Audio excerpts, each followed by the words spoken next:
तकलीफ हुई है यहाँ आने में, वो अभी नहीं आ पा रहे हैं। उसके लिए मैं हाथ जोड़कर आप लोगों से माफी मांगता हूँ और मैं वादा करता हूँ अगर हो सका तो कल कोई प्रोग्राम नहीं, उनको रोड शो कराने के लिए हम लोग लाएंगे। रोड शो कराने के लिए लाएंगे, उनको रोड शो कराने के लिए लाएंगे और पूरा टेराघाट में घुमाएंगे, कोशिश करेंगे। अभी फिर परसों दिन वो बहादुरगंज में राहुल गांधी जी के साथ वहाँ रहेंगे, करेंगे, रोड शो भी करेंगे। आप सभी मामलों से सुनिए, अभी इमरान जी से बात हुई, 2 मिनट के अंदर में वो फोन कर रहे हैं और फोन से डायरेक्ट आपको स्पीकर पे लगाएंगे, वो आप उनसे डायरेक्ट रूबरू होंगे और वो अपने से बात करेंगे क्या हालात हुए थे, क्यों नहीं आए। उनका चॉपर हेलीकॉप्टर में बैठा हुआ बंदा है, यहाँ पे लैंडिंग करने का जस्ट 2 मिनट बोले वो, 2 मिनट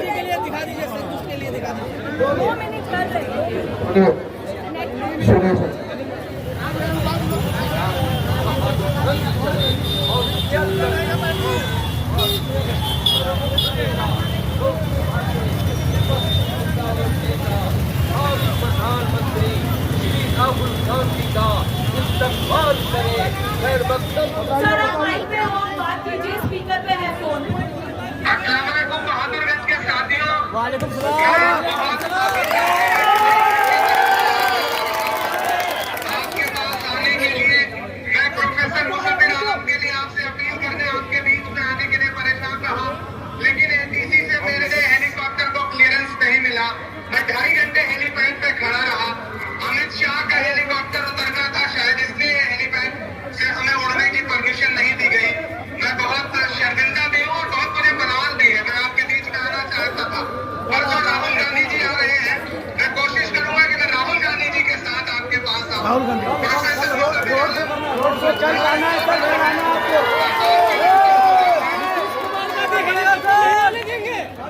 नीतीश कुमार का भी हेलीकॉप्टर नहीं आने देंगे यहाँ पर, हमारा हेलीकॉप्टर आने नहीं दिया तो सुन लीजिए ना जी, नीतीश का भी नहीं आएगा।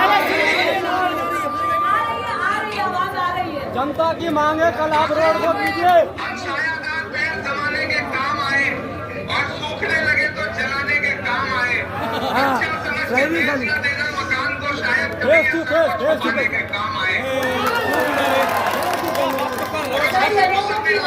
कल आप रोड शो के लिए आप आए इधर पे। कल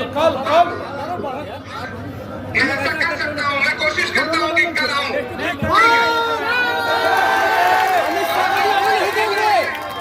अमित शाह को भी आने नहीं देंगे।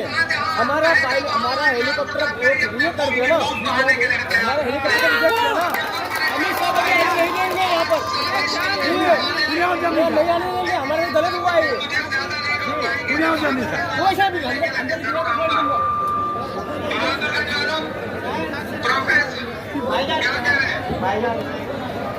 आप लोग अगर कीजिएगा तो कल फिर हम 5 रोड में लगा देंगे। 5 रोड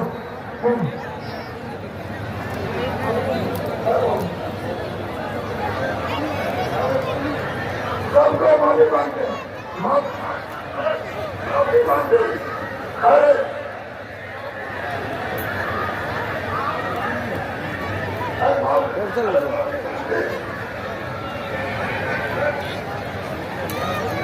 आप लोग 5 मिनट टाइम दे, 5 मिनट।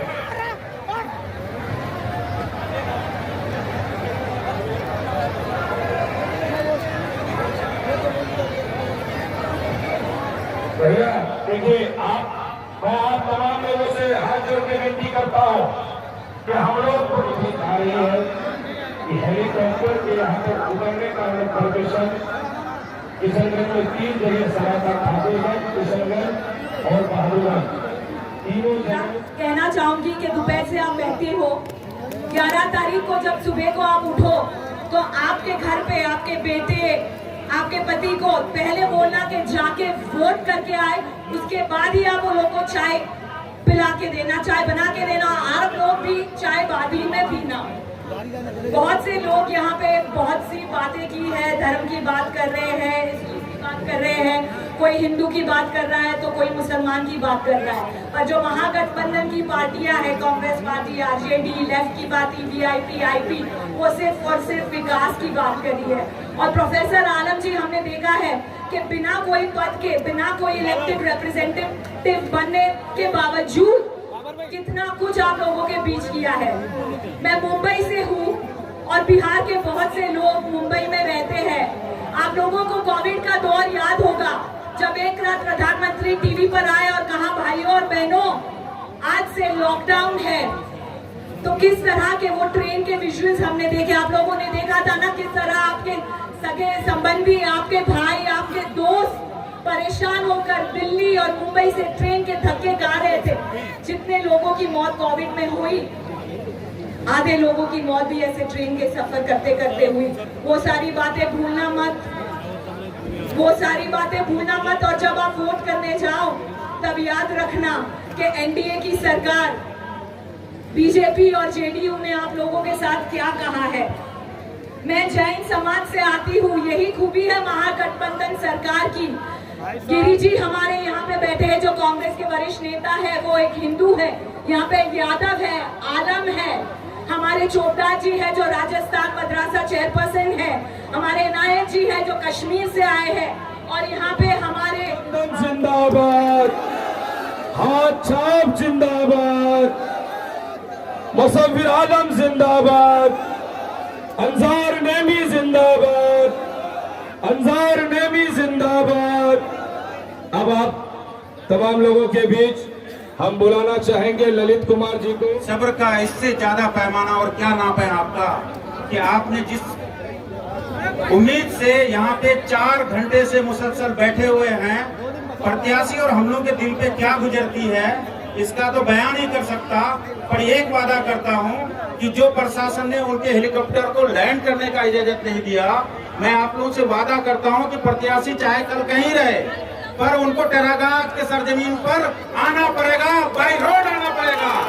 और ये टेरागाज वालों की मांग है और हम लोग पूरी कोशिश करेंगे। क्योंकि परसों राहुल जी का प्रोग्राम है, तो कल ही हम लोगों को ये वक्त चाहिए और उनको आना पड़ेगा। मैं आश्वासन देता हूं आप लोगों को, और आप इस बात की तस्दीक हमारे प्रत्याशी से भी कर लें। अभी 2 मिनट आप लोग वेट कीजिए, वो अपनी से बात करें।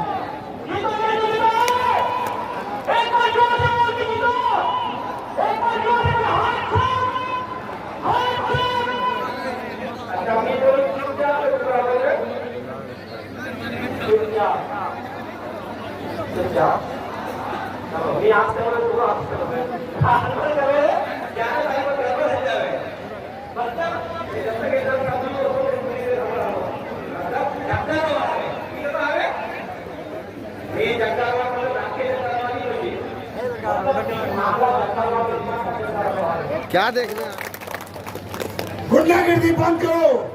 चंद लोग घुसे हुए हैं, गुंडागर्दी करना चाहता है, ऐसे लोगों पर निगाह रखिए।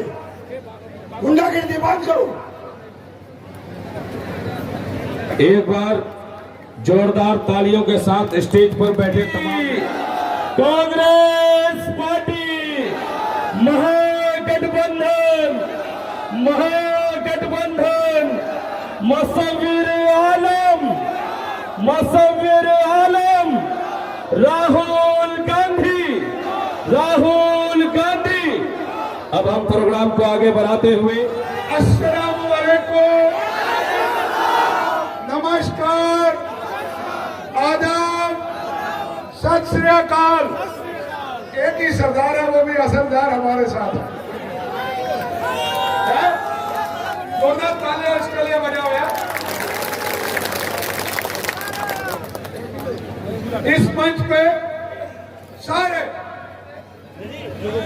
बहुत बड़े बड़े नेता बैठे हैं, मगर इनमें से एक खास नेता बैठा है, खास। उसका नाम है, जो आपका अब की बार 13 के बाद विधायक बनने वाला है, प्रोफेसर, मास्टरों का भी मास्टर प्रोफेसर साहब बैठे हैं यहाँ।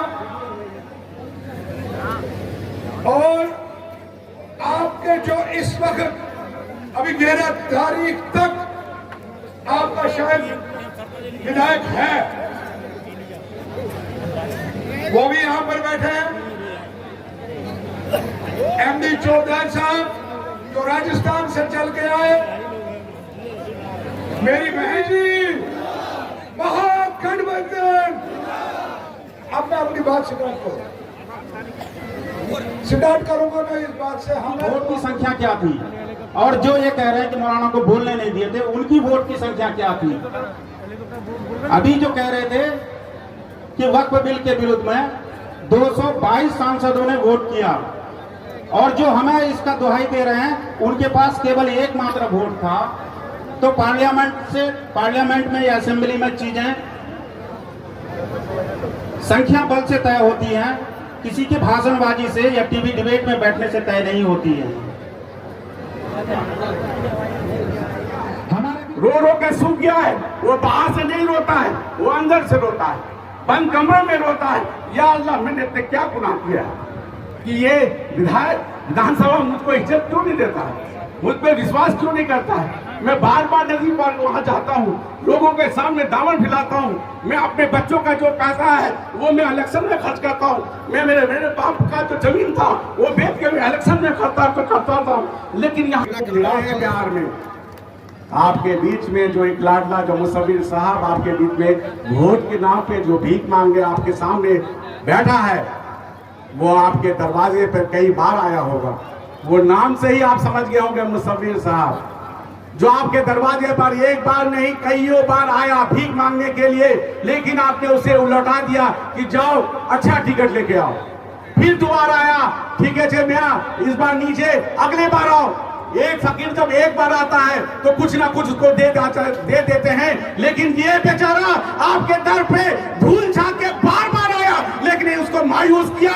इस बार कांग्रेस ने उसको टिकट दिया है, इस बार खुदा के वास्ते मायूस मत करना, वरना ये कफन पहन लेगा और हम लोगों को कोई माफ भी नहीं करेगा, आने वाला जनरेशन माफ नहीं करेगा।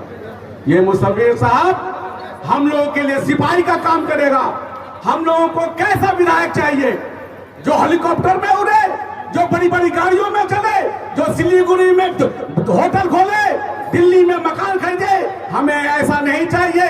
आपके पूर्व विधायक जो बार बार बोलते हैं कि हम 17 साल से राज कर रहे हैं, आपके सेवा नहीं राज कर रहे हैं, आपके मुंह पे बोलते हैं हम 17 साल से राज कर रहे हैं, तो हम 4 बार के विधायक हैं, आपको लालच कर रहा है।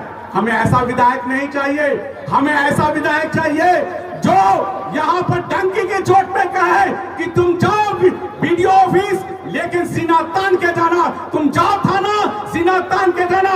अगर वहां का कर्मचारी तुमको आंख दिखाए तो बोल देना कि मेरा नेता का नाम है मुसव्विर आलम, तुमको यहाँ से रेपा नदी पार कर देंगे। हमें ऐसा विधायक चाहिए। ये वो प्रोफेसर विधायक है, जब आप थाना में घुसेंगे